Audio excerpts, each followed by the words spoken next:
I wish the big red light would go on so I know.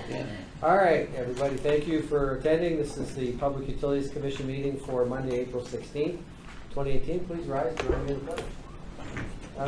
It's out that way. Yes, it's out that way.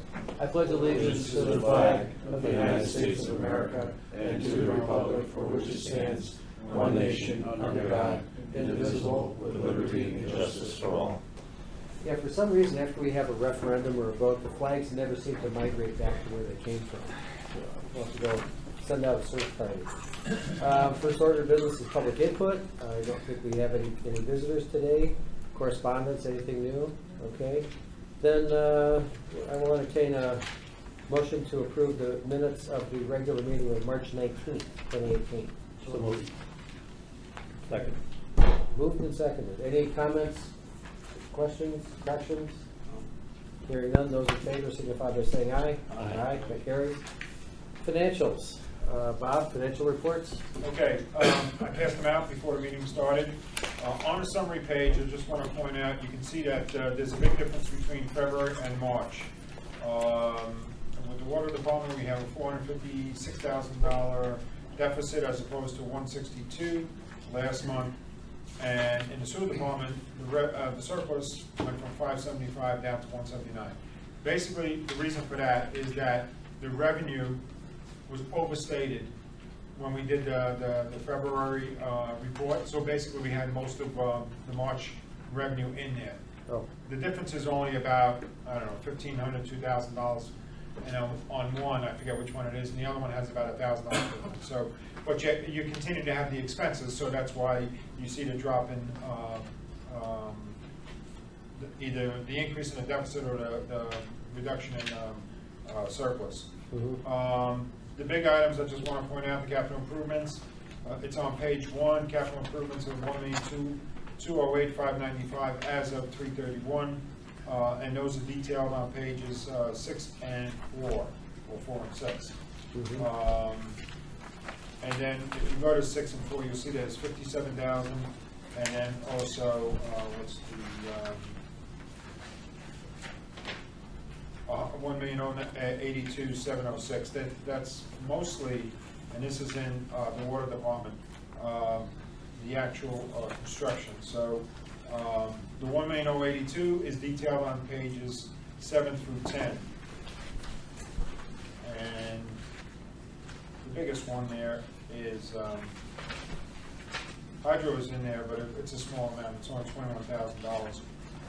Right Pierce has about 172, but 702,000 is from Zanillius, and that's got to be that's part of the Hoyts Hill.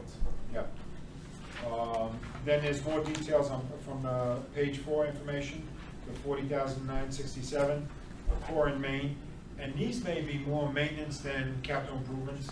I was going to check with Kelly on that because there's a Brookfield Police Department in there, and that's normally when they're just doing. Are they doing the main work, the actual capital improvements on the main, or is it just improvements? No, that when Brookfield Police Department came in, it was for main work. It was actually Briarcliff. Okay. Was what that bill was for. But that the one you just mentioned, Core and main? Core and Main, that's the old HD. That's supplies. Okay. For the Supplies main for the capital improvement. Yes. And then Burns Construction's doing the actual construction. That was Beach Street. Yes. Okay, all right. And then moving on to the sewer department, it shows a surplus of 179. Like I said before, it's down from 576. And there's a couple of big items in there. 884 is to the city of Danbury. That's just our fee that we pay them. We got 3 payments in there already. We'll have one more by the end of the year. The other amount is on page 15 is 188,620, and that's detailed on 17. And that's Weston and Sampson for 17,000. JWC Environmental for 121, and then some small ones in there. The other big one is Kovacs Construction for $40,000. So, like I said, the biggest difference is that Most of the revenue was reported on the February statement because we were at the end of March. We already had gotten those numbers in there. We didn't pull it out. We should have separated, but we didn't. So that overstated the the February revenue, and we're at the correct point at this point now in March 31st. Okay. Going back to water, out of the 1.2 million in capital improvement, 1.21 about, a big portion of that is going to be transferred over to loans, Yes. right? Mhm. How much exactly, do you know, offhand? Well, you'd have to go through all those, the details there. Yeah. And the biggest one is on 182. Mhm. So Zanilius is 700,000. That's gonna be part of the Hoyts Hill Pump Station. That's where we have a That should loan be a from. loan. Okay. You know. When does that transfer take place? Moving it off the books? When Shabbos done. Well, that wouldn't happen until the end of the year. So that's an end of year Yeah, reconciliation? we'll carry this until then. Okay. I'm not sure if we closed on Hoyts Hill yet. No. I mean, we closed on Maple Avenue and Eureka, but I think Hoyts Hill is still open. Yeah, Yeah, they're not finished up there. right. So So I mean, ba- even the loan, it's in the beginning phases. I think we submitted a lot of paper. I don't think we signed off on like, you remember when we sit down with Lisa? Yeah. We do all the, basically a closing. Mhm. I don't think we did that with Hoyts Hill yet. Yeah, I don't think so. No. No. Okay. So basically, well, most of the 1.2 million is going to be, Yes, and then it's going to be reflected in debt payments in the upcoming year, correct? correct. Okay. So in other words, we're okay, but it's going to look ugly until we do the Yeah. reconciliation. And within the next month or so, Yeah. I'm gonna start working on the budget. Tom and I are gonna do that together. Okay. So that maybe for the next meeting, we can have some kind of a preliminary budget. Okay. you know. All right, good. All right, questions, guys? All right. In that case, we'll move on to item number 2, under financials, invoices. And hold on a second here, let me pull this out. So I will put a motion on the floor to open up for discussion. I move that we approve invoices for PUC approval dated April 16th, 2018, in the amount of $175,345.49. Second. Okay? All right, so.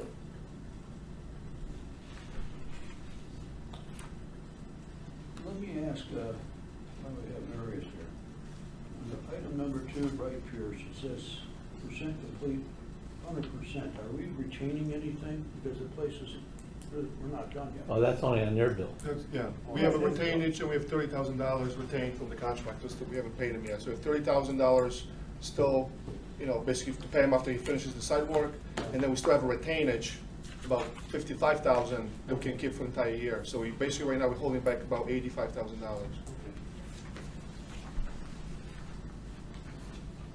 Okay. Do you have more paperwork to fill out on Hoyts Hill? I mean, here, you're asking, We're that trying to be paid minimize, out. we're trying to minimize our site visits. I'm not really charging for the project anymore, and, basically, he's got a punch list, got his complete, so, I'm gonna update you on the schedule, later on in the meeting, but basically he's gonna get started next week, and he basically told me he's gonna be done, probably by the first week of May with all the site work, so, shouldn't be any more charges coming from Wright Pierce on that project. Try to minimize as best we can, kind of tie in with other projects, visiting water main projects, so I stop by and, but not really hit this project. Okay.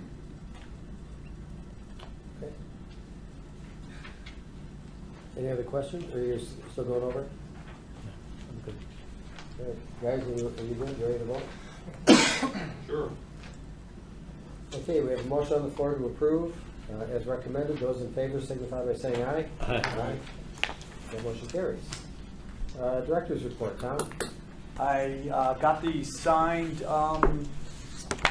grant application from DEEP. On our end, I got it signed and sealed and submitted it. I walked up to Hartford, not walked, but walked it up to Hartford. And they now have it, they're getting it signed on their end. What remains on their end is their director sign off and then the AG's office. And hopefully in the next, couple of weeks, we should get the signed copies back, and then we'll be able to submit an invoice on that. Well, I'm sorry. And what? This is, I'm sorry, the grant application for the I&I study. Oh, thank you.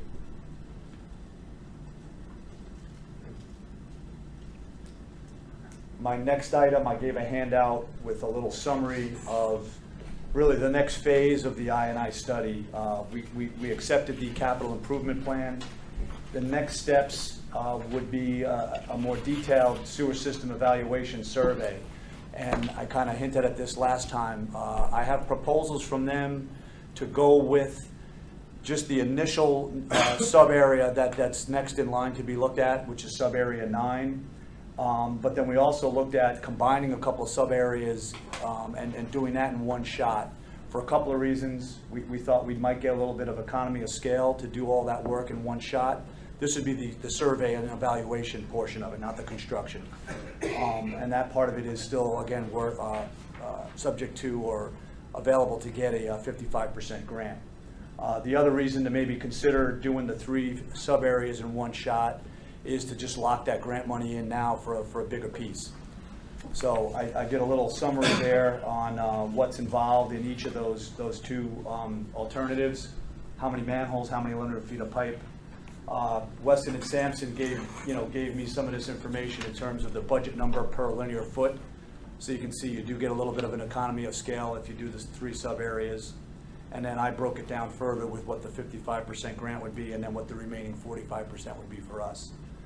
So at this point, I'd just take any input from the commission, and I would recommend we just go ahead with the evaluation of the 3 sub areas and get that submitted to DEEP for their approval of a grant, and then we'll go from there and see where we fall. I'll put a motion on the table so we can discuss it. All right. I make a motion that we approve the I&I survey of the 3 areas, 9, 12, and 15, as proposed by our director, to get that moving forward. And it's been a long time, and finally you're getting somewhere. I'll second it. Okay, any, Tom, you went over this with him, with Weston, Yes. and they leave you with a comfortable feeling that Yes, it's an estimate because, like he said, construction costs and what they're going to find when they really get out there, it's kind of a ballpark. So they're basing their estimate on their history and their experience. They did the last one for us, and they came in about what they said they would come in at. Actually, I got a final invoice from them just an hour or so ago. I think the total of $390,000, their tally came out to be $381, so they came in just slightly under. So they're essentially just examining the pipe and saying how much it's gonna cost. They're gonna do a little bit more detail. They're gonna investigate all the manholes. They're gonna evaluate the flows in all the sections and then determine where we need to do closed circuit TV inspections. So this is gonna be a little bit more detailed than the overall study that they did for us. And now they're gonna hone in on each of the sub areas. And more or less what he told me is that this work will be the basis for their design. Once they really get in and do this, when it comes time then to go to the next step, which is design, they'll have a lot of that, in their back pocket. Is it the design, help me here, this is where I fall a little weak. In the design, is it the replacement or are we just gonna line pipes? Well, that will be what we determine. It's gonna be sewer manhole repairs, it's gonna be line pipes or replace pipes. So that design will put together plans and specifications that we then would go out to bid. and this is over what duration of time for them to accomplish all 3 of these? If I recall, I think it was within 6 months.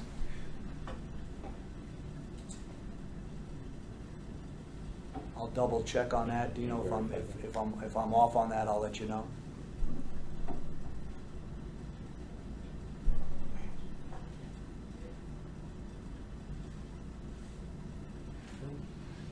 Any other questions? And hearing none, I'll try your minds. Those in favor of this proposal, please signify by saying aye. Aye. Aye. Opposed? That motion carries. Okay, another item we're gonna look to get going on is hopefully by the end of April, early May, we wanna do our hydrant flushing. Oh, good.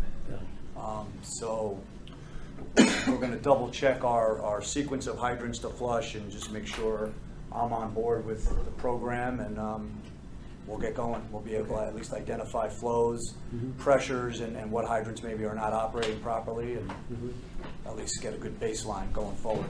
Okay, good. Can I ask another question? Sure. What about the valves? My favorite subject. Well, system-wide, Yeah, I mean, we've got to establish Yeah. a work schedule. I think that's gonna be something going forward we're gonna need to do. I don't think it's gonna be part of doing the hydrant flushing. Oh, I understand. Right. But yeah, over time, I wanna get us going in that direction, for sure. It scares me every time I have to call a plumber, because Yeah, you wanna know where your shut-offs are, and you wanna be able to get on them, and you wanna know they the ones operate. that are frozen, you know. Yeah. Yeah, that's something that's definitely gonna be looked at going forward. All right. And lastly, it was in the email, I have a schedule, a fee schedule. I'm gonna just hold off on getting into that until we get down to the old business, item number 2 with the rules and regs. Okay. All right, good. Okay? All right, any questions for Tom? Okay, moving on to new business. The first item is proposal to acquire property, but if it's all right with you guys, I want to hold that off to the last item. Sure. Yeah. Because we would at least initially discuss that in executive session. So I'll table that. We'll move on to item number 2, resolution regarding access to the Bergstrom Well property area. So. Okay, this is something DEP is gonna require is a municipal resolution.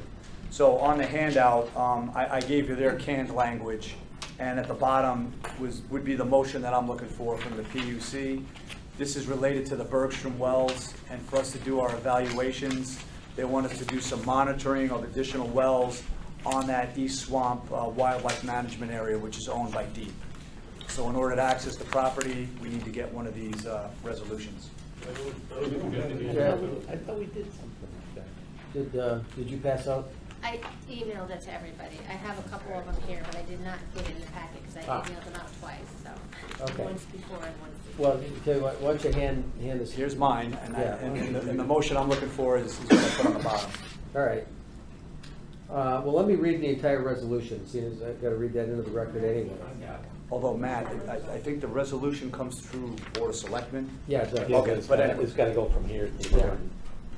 Okay, so, all right, yeah, this is a resolution that would eventually have to go through the Board of Selectmen and then go on to DEP. So the motion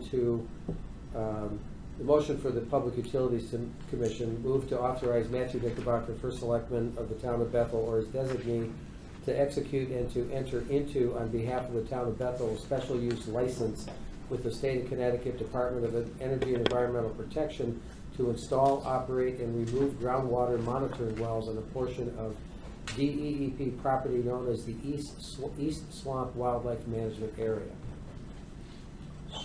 Okay. Right, any discussion on that? So this is just basically legal authorization for them to tromp around and, you It's know. to enter the property, I think they got to hand drive in a couple of wells. Yeah, okay. So All they right. can monitor. Make sure that we get this on the Board of Selectmen's agenda. Yeah. Okay, so on that motion, those in favor signify by saying aye. Aye. Aye, that carries. Hold this, yes. I would assume that this is a recommendation to the Board of Selectmen? Correct. Okay, I didn't hear that, that's why I was saying, Okay. read the whole motion, so. It's a recommendation of, okay, sorry. I might not have said it, but Kathy heard it. I got it. Yeah. Okay, moving on to old business, Marius, capital project status? So just go through the handout. Huntsville Hill Water Booster Station, so I talked to them today. They're gonna be out there this week to actually start cleaning up the site. And then the plan is to really start next Monday to get in and get out and get everything done, you know, on site. I'll clean everything up and get everything done, and I'll report back at the next meeting, but, they said they're gonna, they just wanna get in and get out and get it done, they're waiting for the drier weather, and so they're gonna be under, and like I said, we're still holding back, $30,000 from the regular bill to complete the work they have to get completed, and we have $50,000 retained, so, everything's gonna be good for a year, so if something comes up, they're required to come back and fix everything, but the station's been working fine, there was no issues, they just gotta get it back there and finish up, so. How far are they over their contract? Oh. I think- Time-wise, right? Yeah, I would say probably 6 months, maybe longer. Well, how come they didn't get away with that? Well, I mean, the neighbor's learned it's a landscape, it's a mess on the neighbors, it's all dirt. mhm. I mean, we have a right to pull that retainage. I think we should, my personal opinion. Ridiculous, 6 months old. You want the pump, right? Well, yeah, I was looking for something, because the project was at least 6 months behind schedule. We couldn't flush our hydrants because of that, so it was a problem for the rest of the town, and just the whole project was delayed, or not, I wouldn't say delayed, but stalled up there. I don't know after the fact now that we could go back and ask them for liquidated damages because of the time frame. I mean, we never did file anything early on. That would be a question for Marty, if we have any right to go back to them. Marty? Do we have any, I'd have to go back and look, but I mean, he was aware the last meeting he was in here. You mentioned that already. It's not, if it's a question of notice, I think they'd have some problems arguing the notice possession issue, I should say. Yeah. But I'd have to go back and look, but there was, if I remember right, last time I looked at the contract, there was provisions that they could be penalized a certain. Yeah, it was $300 a day. I mean, and They the got one original already. original contract was supposed to be May of last year that was supposed to be completed. It went from May to July, I think. Right. And, And then it was October or something, so and then it went off the board. and then, we didn't finally, they really, they were substantially complete at Christmas time, but we waited 2 weeks until after Christmas to actually put Start up, yeah. the place online, so, I'd like to see if there's some repercussions Okay, I'll take a look. personally. I think they took advantage of the town. Okay. Next project, Briarcliff Manor Booster Station construction. So talked to the contractor this morning. The remaining work on the water main portion along Meadow should take about 2 weeks, 15 days. So the water main is almost in the ground, and I think they needed 3 days for paving, then those services to be installed. The booster pump stations are in order. They should be here within the next 8 weeks. And they're gonna be ready when the pumps arrive to basically install them. The electricians already started reaching out to the power company, so he's already getting all the electrical work ready for the pump station to come in. And, right now it's moving forward. Are we putting a generator? No, No, just a receptacle. but we're putting the receptacle Yes. for the generator. Yes, yeah. The question I have, they're moving along so fast, why didn't we order the pumps a little bit earlier? I mean, they're moving fast. Well, we were going through the submittals, they didn't submit 8 weeks everything. to get the pumps that are there. They had some issues with the shop drawing submittals on the pumps, so we went back a couple times with them, make sure that they submit the right stuff, and they're just going back and forth and reviewing the pump submittals. But they just, Because you're in April, May, June, end of June. we'll contact Baker and make sure that, they can expedite the pumps, but, my understanding is on order and, try to get them in here as soon as possible. I have a question on the pumps. Are they American pumps or American motors on the pumps? Yes, because this is all They're Buy not from American. China. No, they're Buy American, so Okay. this is state funding, yeah.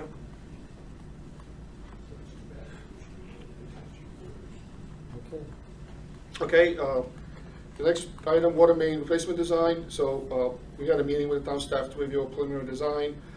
We'll be submitting 100% design to the town and Connecticut DPH by next week.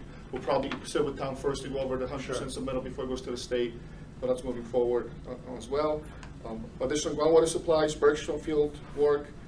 Again, we're waiting for the DEP to be able to install the monitoring wells in the property. But, again, the pump test is scheduled for this summer, and the drill's gonna be able to get out there as soon as possible to drill the new wells. SCADA communication study, we conducted site visits at all the water and wastewater facilities a couple weeks ago, and we've obtained GPS coordinates to basically be able to run the computer study to figure out, what's needed, each site. So that study is ongoing. And we also initiated a study with Verizon, which the town uses for their telephones, to see if we can actually use cellular telephones at each of those sites. So they're gonna be actually working with the town staff to get the information for us. They could be incorporated to the study. Keep going, I have to grab something for the next section, but. And then the next item, Chestnut Ridge Tank, I guess Tom was gonna give an update on that, but I guess, Tom had a meeting with the property owner on site, and I think there's a proposal on the table, which the commission will discuss later in the executive session. Oh, okay. You haven't started a design on it, have you? No. What's the anticipated design costs? Well, we are, right now, we're getting some price quotes for the survey and geotechnical work, but because the site is not as complicated as, the Eureka one, I'm gonna have to look at the numbers, what they are, but, I probably could let you know in the next meeting.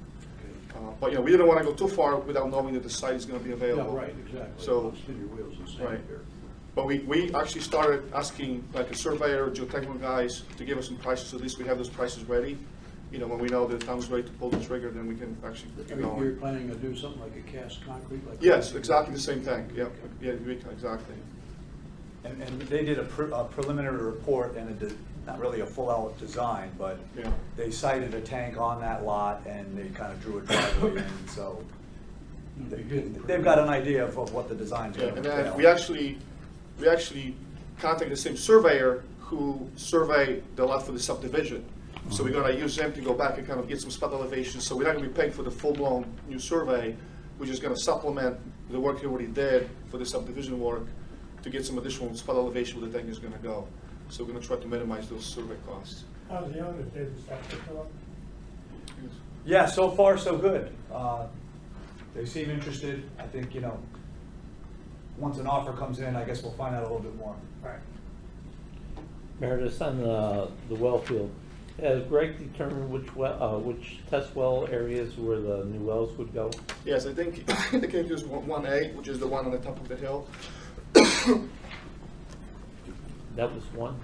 There was 1A, I think, 1A, yeah. Can you forward that to me? Yes. What he's proposing? Yes, So I have an idea. I'll send you like a big map with the proposed location and everything. Well, I have the map where all the test wells were. Okay. Okay, but which ones he's Okay. thinking about being the Okay. primary In well? front of them, sure. Appreciate that, thank you. Okay, that's it. Okay, thank you. Let's see, water rules and regs. Okay, I had done some minor revisions and passed those out over the course of the last couple of meetings. At the last meeting, the commission asked for referencing that contractors needed to be licensed and bonded with a link to the state to be included. And what I did was, I did a one-pager, it was part of the handouts that Kathy emailed. I don't know if anyone has them, or I don't think they were included now with the handouts, but what I did was I made another revision. I was reluctant to actually reference the link or the actual agency that handles that, because those things are subject to change. And if we have them into our rules and regs, then anytime they change, we got to update our rules and regs. So what I did was on, I think it was page, I forget what page it was, but Article 2, under the installation, ownership, and maintenance, I added a sentence saying, it is recommended that customers check references and insurance certificates, obtain multiple quotes, and hire contractors who are licensed and registered with the state of Connecticut. Mm-hmm. So I thought that might have met the intent of what the commission was looking for without necessarily putting a link in the rules and regs. That's pretty close. The other concern I have is that when you say when they're registered with the state, you can register with the state and get a home improvement contractor's license. That's a registration fee. Mm-hmm. Even Matt can send it in, $85 and get a registration to be a carpenter. I'm pleased to know my lack of It should be skills are licensed in the recognized. trade, in that But trade. you could still get one. I know. You know what I'm saying? I do. Yeah. I can add some more words to that if I'm you'd I'm not like. trying to reinvent the wheel, but I said licensed and registered in that, licensed in that trade. I guess I made the assumption the homeowner, knowing that he's looking to do a plumbing job, Now, is, Well, we have issued home improvement contracts to do sewer lines. Would it help to include the reference on an addendum, so that way one page could be changed, so without, That's fine, yeah, just, yeah, small, yeah. nothing big. sure. Okay. All right, so we'll massage it, It's just simple, just do what you gotta do to correct that. okay, Okay. Can I ask a question? yes. Probably this has to do with what I mentioned to you too. When I was reading this, I see Article 2, service pipe, and then it says C. It talks about, it says on installations after the effective date, or on reinstallations of service lines. Only one customer may be supplied through one service pipe and under control. Is there someplace else in here, because I didn't have a chance to go back and look, that grandfather's in the rest of them? Because I gotta tell you, you know, there's a lot out there. There are. That's what I'm saying, on installations after the effective date. And when I say reinstallations, I mean if someone comes in now and they're already an existing customer, and now they wanna modify their service or install a new service, or, you know, basically update or upgrade their service. So I was looking at, as of this date, No, well, so let's say they come in and they want to re-up, they want to redo their service, and they're still gonna end up with basically one curb stop and 3 or 4 units off of the curb stop. How does this apply, is this gonna affect them? I mean, are you gonna make them bring it up to code at that point, or, that's my question. yeah. Current standards. Because I know I've got a problem now, somebody walking into my office. Right. This goes into effect, we're gonna have an issue. That's what I'm saying, and I didn't have time, unfortunately, to go through the whole thing. Right. Because we've run into that before, was it Bruno up on Hickok? Remember he had the line that went through and we ended up, not we, the Public Utilities Commission gave it to him, yeah, and there was things that were changed, so that was just my question, that maybe we should take a look at it a little bit more. Mr. Chairman, there's a few of them out there like that, and the one in question is, it's on Nashville Road, it goes up into one house, goes out the back of it, and feeds another house. Basically, the house is landlocked. We don't know whether there's an easement in it. What there is the service goes up into the front house, it's teed off with a meter that feeds the front house. Then it goes through the basement, out of the building, and then goes to the one in the back. Yeah, that's off of Good Hill, right? No, this. And also, there's another house off of that, There's Cal. one on National Yeah, Road there's Extension. Three units off of one. There's one on National Road Extension too. And the Right one next to in the- Matt Reynolds. Those have been corrected, Pete. The homeowners have made those changes, but yeah, there was one line that I think fed 3 up there. But this was something that was allowed years ago. We had the issue down here on Greenwood where the fire was, where, remember the garage was made into an Yeah. apartment? Greenwood and Gray. The other one we had was, that we gave Don Taylor permission to do. It was the same type of thing. The line went through the basement of the house on the corner of Wolf Pits and, no, not Wolf. Yes, Wolf Pits Yeah, and you cut it 302. off. He cut in a curb stop on his dime just before the house because he was concerned that it would freeze during the winter. Brought a new copper service around and fed his house and I think his daughter's house in there. It's one of those things that I think we have to maybe pass judgment on a case-by-case scenario. And I think there is a spot that the utility department can make that decision. But I mean, like the people that Marty's talking about, I mean, it's kind of a landlocked house back there. Unless there's an easement in the driveway, I don't know whether there is or not. There's no easement in the driveway to lay the sewer, the water line. Water You have line. to do that. Yeah. There's an easement for the buildings in the back, I believe, to use the lines from the house in the front. Right. But other than that, and the problem is that the lines in the front are leaking. They're a problem. Yeah, it's leaking in the That's the basement. major problem. Is that the one there's 3 houses off of it? Yeah, it's next to Matt Reynolds' house. Yeah, but it goes up around the corner. Up the Yeah, back. kind of. Yeah. Yeah. Yeah, I don't, this is intending to catch, going forward, Yeah. any services that are connected on these grandfathered ones. I don't know that you're gonna catch all of these, and I think we're gonna have to try to just do the best we can as far as being at least able to separate the services. They may be on, like in this particular case, they're gonna be on not his property, it's gonna be on the neighbor's property. I don't know how we avoid that when it's like Kelly said, it's a landlocked lot. What I had thought that if, well, Charlie Reeves is the one trying to lay it out to try to get this around the foundation. With our new rules and regs, it says to the curb stop, we own.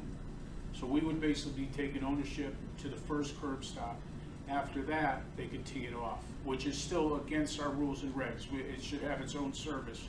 But for this particular instance, I think that's the way to get around it.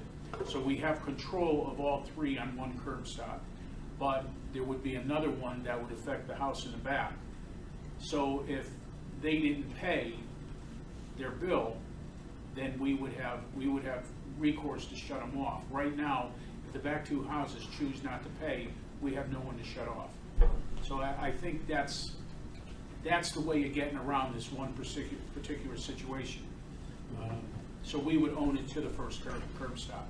But again, it would have to be the PUC's decision or Tom's decision as the director to allow and not allow. Well, one of the things that might be helpful is if you took out about reinstallation of service lines. So that's what I'm getting at, that when you have that in there, that's what we're talking about. It's a new, they're coming in, they're gonna redo everything, you know.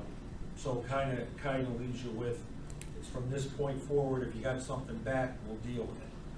You know, that's all I was saying. Now, there's another one coming up, and that's 50, I think it's 55, 57 Juniper. Same situation. There's one shut off, which we can't find, but it will be the same type of thing.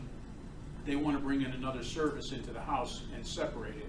Well, that's how we would do that, is put one curb stop, tee it off, and put two, one for each individual unit. Again, it's not with what we've produced, but we own to that first curb stop. Isn't that one a little bit different though? Isn't that a condominium? Yeah. Yeah, I that guess should have you would been, call it. under our old rules anyway, once it was turned into a condominium, they were supposed to bring in another stop for each unit. That's Oh, right. Right. And by rights, it should be a separate unit coming Yeah. right from the main. Right. But I think the majority of those in Juniper are set up that way, that they were allowed to subdivide. But that would be the fix at that point on the property line. Well, when we do this, we're just putting ourselves in a situation where someone's gonna say it's a hardship. They have three apartments, they want to turn it into a condo, Yeah. we're telling them they gotta dig all the way to the road.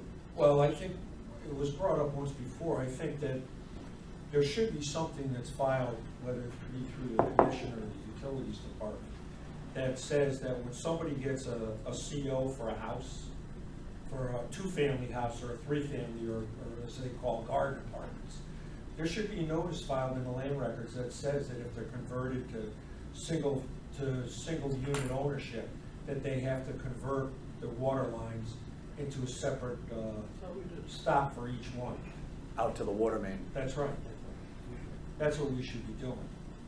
And that way, what happens if it's on the land records and you file in the name of the owner, when you're grantoring out the search, you run into it and you say, oh, wait a minute here, you know, I can't turn this into a condo without going back and getting the water lines changed. Didn't we do that with the Grand?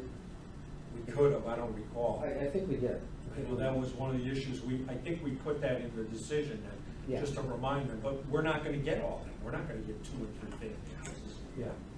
And a lot of people believe that by turning into condominiums, they're gonna make a lot more money. Personally, it's a lot more headaches, but, you know. I think we did that also with some Dreamers. Yes, we did. We did. Pete, did you have some- We did that with Dreamers development there. I don't think we filed anything. I think we put in there that if it's converted we put like a caveat in his approval, which is better than nothing, but, so. But it's not. But it doesn't protect the next buyer down the road if they don't happen to come and check the PUC records. Oh, Well, who controls the ownership? If they convert They over, do. they They do, do. so we have nothing to do with that. No. They don't even have to go to zoning, That's correct. right? That's right. So what do we use as a method to get them to come in here and convert it back to a condo? Maybe we should go to planning and zoning, say. You should come back for review. So, You know what I'm saying? If it's- Yeah, but they don't, they're not gonna review a 2 or 3 family house on No. one lot. They're not. You know, they're looking at, I'm using the word, we don't use it, but garden apartments, you know, or Yeah, common that's interest what it's not. community, you know. So I think what would happen is it would have to come through,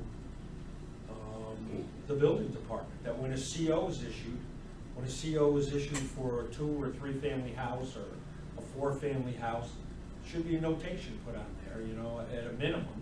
Because what's happening nowadays is when people buy residential property, well, even commercial, they're always checking the records now. They're always checking the zoning records, they're checking the building records. And if it's on the CO, somebody's forewarned, but I still think the best way is record a notice against the landowner and the land records. Well, should we do this in the board of selectmen to forward this on to the building? Now, let me just ask procedure-wise, if somebody comes in and they're gonna build a new house and it's gonna be a 2-family house, they're gonna come to your department, right? Kelly and Tom, they're coming to your department? Mhm. We could issue forms through there. When you sign off on the final stuff, it could be recorded. Simple thing in the name of the owner, so when you're researching the title, you gotta run across it. Warning them. You know, it's interesting, we have individual lines for condos, right? Danbury, they run a common line right down through the middle of the condo, right underground, and pick up each individual unit. For condos? Yep, and they had a freeze up in one unit, and the woman came home from vacation, she had no water. And she said, the water mains broke. No, maybe the apartment's empty next door, they shut the heat off, and that's what it was, it froze the line in them. Ooh. They have a common line that comes out through the condos. That happens in Lexington Meadows all the time. Yeah, Yeah. yeah.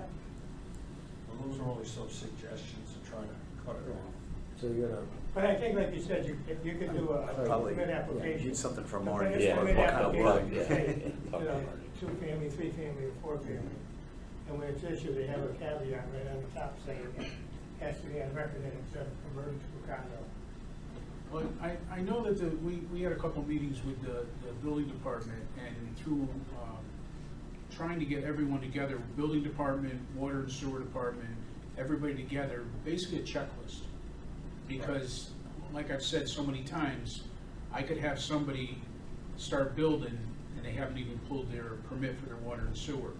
So I think between Jolene and Chris and us, if this major checklist comes along, it's really gonna be much helpful.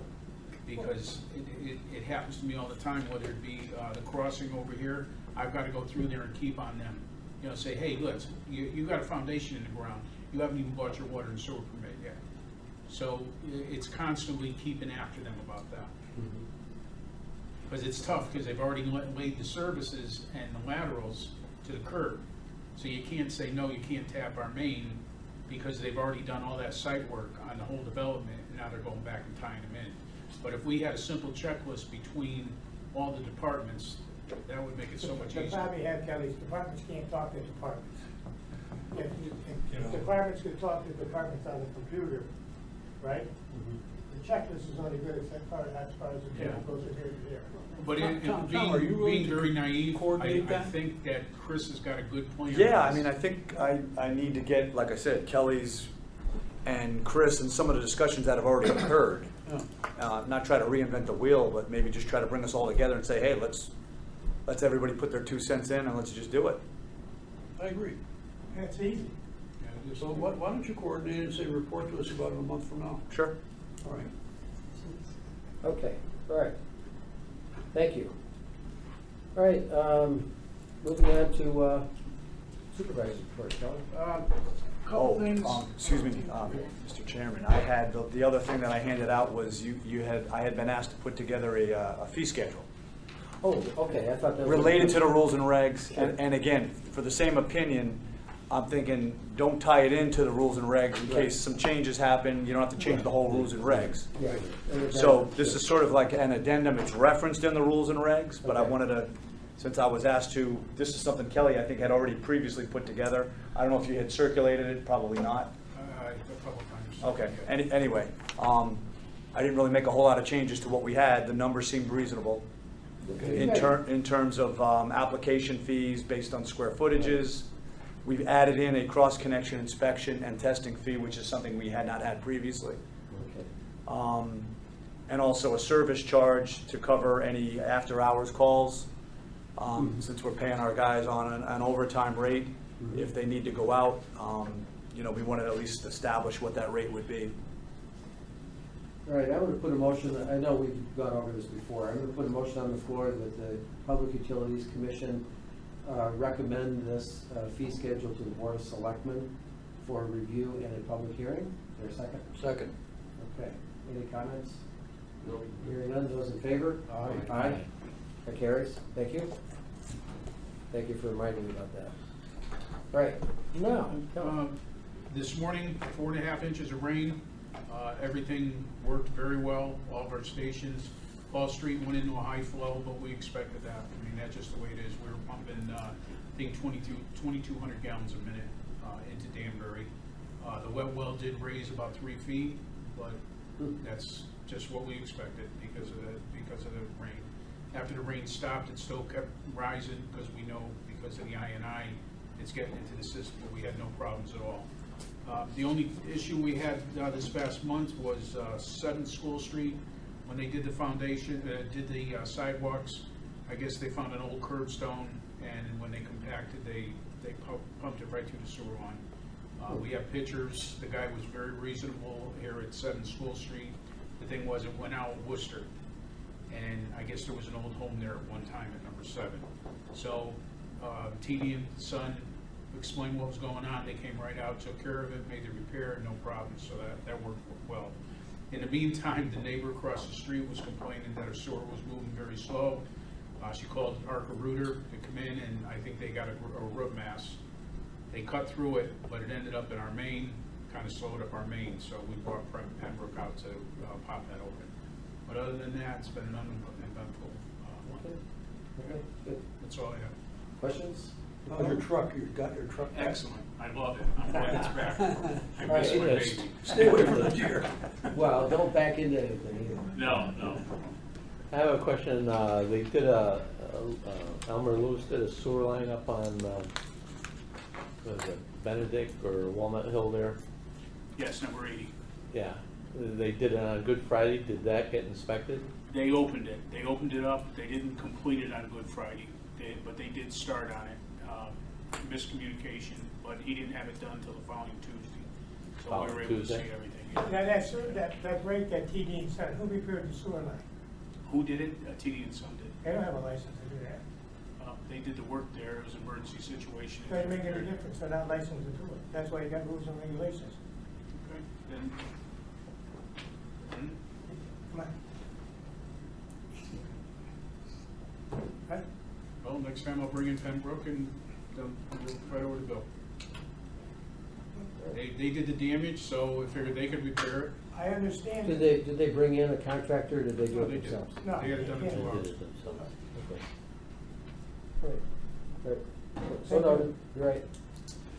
All right, that concludes the regular agenda, except for the, going back to new business item number 1, and I'll put a motion on the floor to enter into executive session at 4, we'll give people a couple minutes to clear out, I'll say 4:55, inviting in the town attorney, the director of public utilities, and the recording secretary, although we will not be recording during the executive session. Is there a second?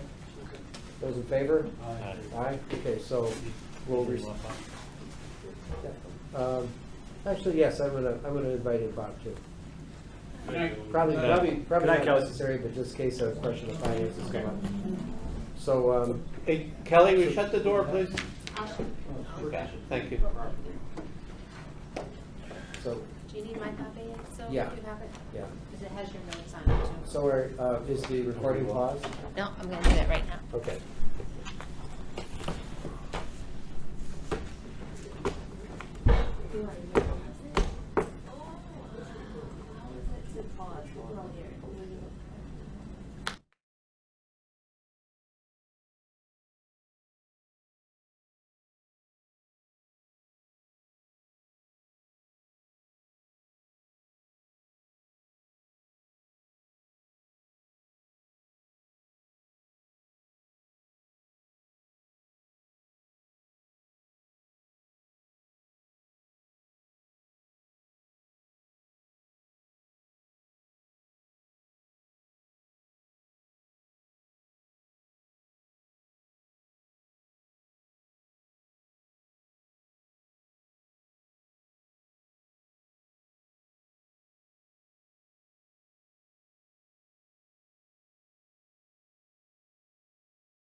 Out of executive session at 4:59, and I'm going to put a motion on the floor that the Public Utilities Commission authorize the town attorney to negotiate the purchase of lot number 2,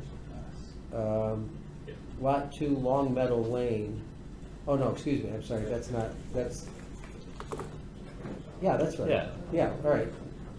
Long Meadow Lane, is that that's on the other side? That's the address, it's that easement there. So is the Long easement Meadow actually Lane. comes around behind, So, all right. Yeah.